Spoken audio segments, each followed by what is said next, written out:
UCA proudly presents our quarantine project, Fortune Cookie Conversations, interviews and conversations exploring the unique Chinese American experience beyond fortune cookies. Hello, May here to talk to you about Jordan Shih. I also recently cut my bangs with fabric scissors, and I do not recommend that, because now they're too short and they're a little uneven, but it's fine, because now I kind of look like this all indie artsy girl, if you understand what I mean. No.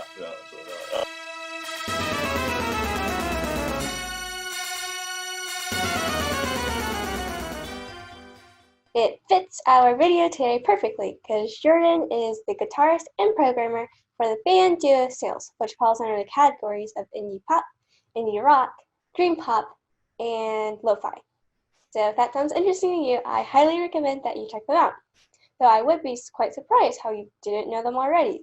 But perhaps you'll recognize their songs Chinese New Year, I see you at the movies, I see you with your lipstick on, I'm looking at the cosmos. and Frenay. Your tongue is all by your side. You got it, took too long to get it. Which blew up on TikTok recently. When I asked him if he expected that to happen, this is what he said. That was really unexpected. So when we started making music, we went through the SoundCloud, era, Bandcamp era, and now you got Spotify, all that, and then we didn't try to get on TikTok at all. It's just people started to use the songs, and it just took off. So we had no idea. I had actually been kind of oblivious to the whole thing up until this year. Didn't even really see the videos. It was something other people told us about, and then I'm like, wow, that's crazy. There's hundreds and thousands of these. But I think it's really awesome. It's super wholesome. This is definitely one of my favorite things about TikTok, how it allows small content creators finally get the recognition that they deserve. And it really annoys me when people are like, TikTok ruins songs. No, it doesn't. It's literally allowing small people to go big and become more mainstream and, get money and all of that. And I'm sure that your content creators are very happy about TikTok using their songs. Your individuality complex is not that important. Anyways, hearing him talk about his career. It's so weird calling it a career. I think that's my first time ever calling it a career is in this interview. Because I've only had a career for the last couple years anyways. Was really interesting to me because he doesn't see himself the same way that I do. When I asked him what his proudest moment was, this is what he said. Yeah, playing Coachella was a really proud moment. We played Coachella last year. Was it last year? All these years have been bundled into the same year. But we played Coachella. I forget which one is it, 2018, 2019. 2018, 2019 feel the same. But we played Coachella, and that was a super big moment. Super proud of that. Just because of how, how much prestige and how much, significance that festival has. And never having even been to many music festivals. So that was really amazing. Later, when I asked if he ever thought he'd be able to be performing at a stage at Coachella, this is what he said. No, absolutely not. A big part of why we were able to play Coachella is because our booking agent, Joan Lee, big shout out to her. She's actually Chinese American as well. Her family's from disregard. I'm having a blank. Her family's from where is it? Oh my god, I can't think of the place. Yeah, sorry. Disregard that. Hopefully that's recorded. Yeah, but yeah, she's Chinese American too, and yeah, but she was awesome. And ever since we met her, the day that she asked us if we wanted to be her client, she had been working towards getting us on a Coachella spot. And it never in my mind, even up till the point we played it, I didn't think that we actually deserved it, at all. I never thought any of this would happen. I never thought you'd be interviewing me now. like, you know, like I'm still like in awe of everything. For more information, here is his origin story. From a young age, I've always been like making music. Like as soon as I got a computer, that's when I, you know, found out you can make music on a computer. Like, and I was like 7 years old. So like from 7 till like now, like, you know, I was always just like involved with like making music on the computer. So I never thought like it would be my career. It literally turned out to be the only thing I really was good at. Like, in the sense that it was something I had been doing for so long that it just felt natural. So yeah, like, you know, there was a point where I didn't have a job. I didn't really have anywhere. I didn't know where I was going to live. You know, like this was after college. After I didn't graduate. I don't know. Hey everyone, I didn't graduate college. You know, that's another thing. It's okay if you don't graduate college. You know, just figure it out. Figure some stuff out. Like, as long as you're like motivated to figure stuff out, it's okay. You know, if you didn't graduate college. It worked out for me. So like, yeah, I dropped out of college, and like I was in debt, not a lot, but I didn't want to take on more debt to continue. Just because I knew I wasn't going to do any better. Like, my mentality was still the same. You know, I just wasn't really fit for like academia, you know? So, and like throughout that whole time I was still working on music, you know? And then, so there was a point where I was like, okay, this is what I do all the time. Like, maybe I should make this like the thing I'm trying to pursue as a career. So I worked on my own stuff. I was, you know, doing like electronic music. I was trying to get like DJ gigs, like really trying to put myself out there with my electronic music. Meanwhile, like, I had met Lauren in high school, like prior, and, you know, we kept in touch. Like, even like the first thing Lauren and I did, like, I always felt like it was special. So that was always something that was in the back of my mind. So even when we weren't like in the same town, or like, you know, even really keeping in touch, like, I would always try my best to, you know, try to reach out to Lauren whenever I could, you know, to try to make music with her. And then, yeah, I think that's when it really clicked for me. Like, you know, meeting someone else, like working with someone else, bringing it all together. That's when I was like, wow, like, this is really got a lot of potential. Yeah. Like, you know, when you're working on your own thing, you can get in your own head, and there's not a lot of, it's hard to be 100% confident when it's like just you know what I mean? Like, it becomes kind of like egocentric. But when you're working with someone else, and you see their talent, and then they're able to bring their skills and talent to the table, and like, and then you bring yours, and then it converges. That's when I was like, wow, this is like really, this is like amazing. Like, we gotta try, you know, we gotta try for it. So that's it just kind of naturally went that way. I went from like it went from like didn't do well in school to like dropped out of school to like, okay, I gotta like figure out how to make money and like live. So I ended up getting a job at a call center, like making $10 an hour for 40 hours a week. That was my outlook, essentially. It was like, okay, if I don't do something in parallel, like if I don't try to make something happen, I'm going to be working at this call center. That's when I made the decision. Like, let's try to make a career out of this. And there was a lot of doubt, a lot of unknowns, a lot of like, yeah, a lot of risk involved. Like, you know, like, but ultimately, you know, I remember, you know, Lauren and I had a conversation, like, you know, like, even if nothing comes out of this, let's just put this record out, which was Renee. Let's put it out. Let's put the vinyl out. We got 300 vinyl records made with our own money. It took like 3 or 4 years to sell all of them. Like, but like ultimately that was our goal. We said, hey, let's just put this out. Let's see what happens, and whether or not it takes off, it's fine. Like, we'll just be happy that we put it out there. And then the rest is history.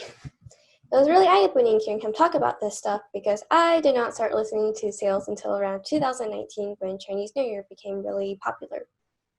In fact, I actually thought Chinese New Year was released pretty recently, around like 2017, but no, it was released in 2014. So yeah, their music was definitely ahead of their time. But anyways, I didn't know like all this stuff happened beforehand, and I don't think I recognized that so much work is put into creating content. So I appreciate your artists because they have worked very hard. My respect for sales has skyrocketed after doing this interview, and I hope it has for you as well. Hearing him talk like a human and about being human was also kind of eye-opening to me because I only see people like him, like celebrities, as what I see, and that's very limited. So I often forget that they are humans who are capable of human experiences and emotions and feelings.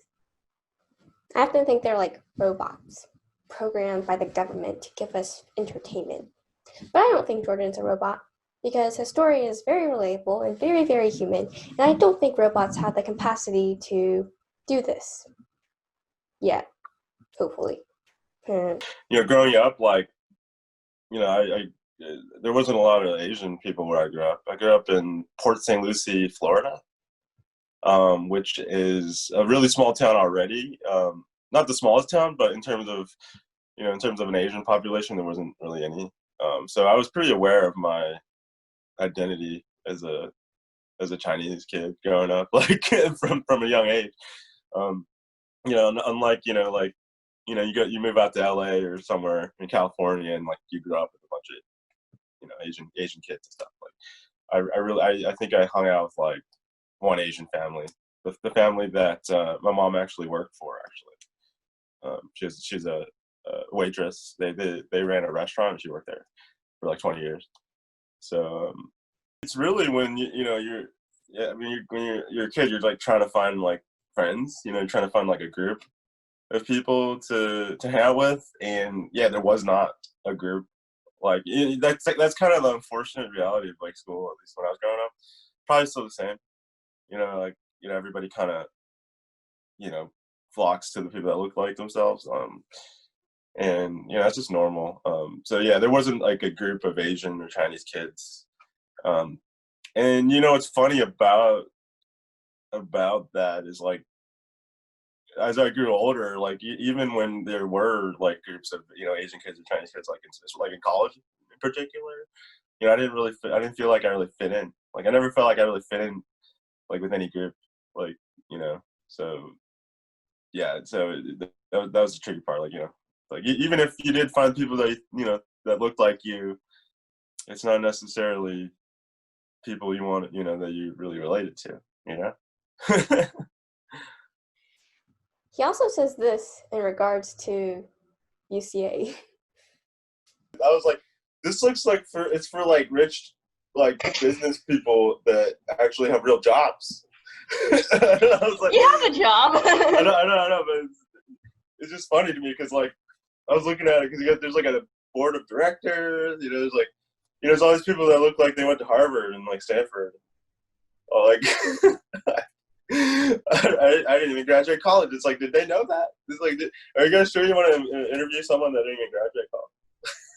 This made me really sad because like Jordan's so cool, and like I'm very, very, very honored that he accepted this interview, and I'm actually doing a video about him because he's like super, super cool.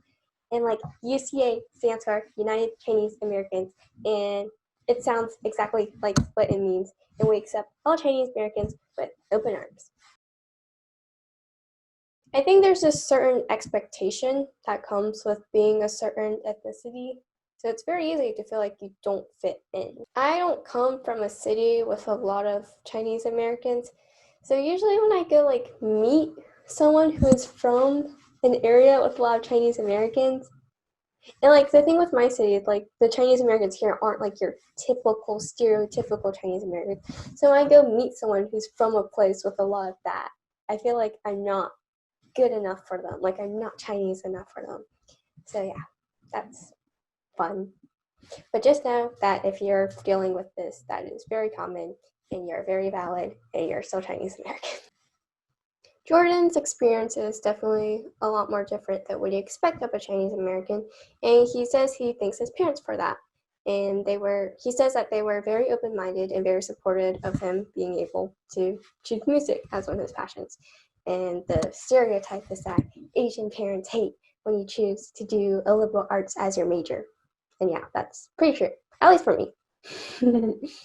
Even so, he has some great advice for Chinese Americans, and he actually directs this towards the older generation. Don't think too much about make money all the time. Think about what you would do to make the money instead of thinking about the money. I don't know if that's like where I came from, like where like the people the people that I like my family. I don't know, like there's some very dramatic thoughts when it comes to making money and like the idea of money. He has his own reasoning for saying this as well, because there was once a time where he somewhat believed in only doing things for money. My major is pre-med, which is insane because I was a terrible student, right? Like throughout my whole career, like for you to actually do pre-med and like go through that track, as you know, like you have to be like knowing that's what you wanted to do when you were like in like elementary school. So it was a very rash decision on my part because, you know, my family is pretty, like, we're from, you know, I'm from like a service working family. Like my dad was a cook. He just cooked in a Chinese restaurant. Like that's all he's ever known. My mom was a server. And they didn't even own the restaurant. You know, there's different levels to it. You know, like they just worked for the other people that owned the restaurant. So like, so when it came to college, I was like conflicted. I was like, okay, if I'm going to college, you know, and I'm going to take loans and go to college, and I'm going to try to go to college for something that you need college for, right? So in my opinion, there's certain tracks that you just can't really pursue without college, you know, realistically. Like you can't become a lawyer, you can't become a doctor, you know, without college. So that was kind of my mindset. I was like, okay, I'm going to go to college. Let me pick something that you actually need college for. And that's actually, you know, if you were to finish and do well in, you know, it would be like, it would pay off, right? So that's kind of how I picked pre-med. But in reality, it wasn't really anything I was actually interested in. It was a decision based on the future prospect of like financial success, which is a terrible. That's like the most terrible way to go about anything, is to think about the financial outcome of it. You know what I mean? Speaking of college, here are his views on it. That's the whole issue with college, is that for college to work, you have to like already know and commit to what you're doing. And the problem is, like, you expect, like, you know, these 20-year-olds to like be committed to like something. It's absurd. Because I've been out of school so long. I don't like, school is just so like. But maybe I shouldn't tell a 15-year-old that school's not important. Yeah, school is important. Definitely go to school. Like it's an opportunity to make friends. If I would say, people ask me like, would you ever go back to college? I would say probably not for the academics, but like probably to meet people. But I'm like 30, so it's kind of weird, you know, like meeting people in college. But like in your case, like that's like the best time to meet people and make friends. Like make like long-lasting, you know, friendships that are much more difficult to find like once you're out of school, I would say. Not saying that I agree. I mean, I kind of do, but also not. But I think I'm going to go towards college, but I still think that this is very true. And college is definitely not the only choice. It was also really refreshing to hear this, because a lot of the people I interviewed asked what I wanted to do in college, and honestly, I don't know.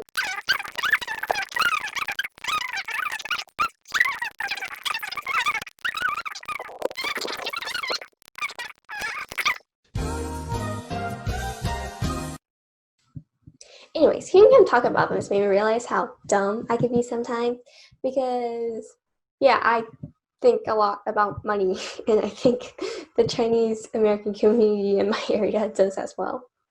Like, usually in school, you have to do like these career path projects and stuff. You have to choose a career that you want to go to. And when I was trying to decide what career I want to go to, if I don't know what I want to go to, my first thought was to Google top 10 highest paying jobs in XX year, which isn't very smart. I probably should have Googled jobs that have to deal with something that I like. I don't know what I like. But, yeah. However, one thing that I do know is that he has a great mindset to go about his life. I just want to be able to, put out positive, energy, positive, thoughts. It can be tricky, like, trying to be a good person like all the time. But just that, like, even if, like, I'm really happy that, like, I was able to make music that people cared about. Like, but even if that didn't happen, just trying to be, like, someone that doesn't bring bad energy to the world. You know what I mean? I feel like that's really the only contribution anyone needs to make.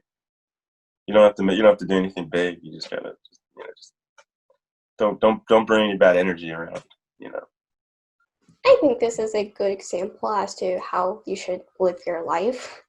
And the more I think about it, the more I think life doesn't really have a purpose. Like, you can just be here and vibe. Like, there's no reason. Like, you don't think about too much. Just be the best version of you.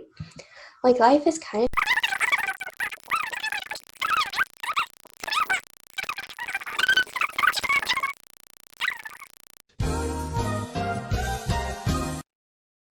Anyways, he's a really chill dude, and he's really great. And I love him, and you should check out his music. He also talks about fishing a lot. Just like go fishing. I don't know.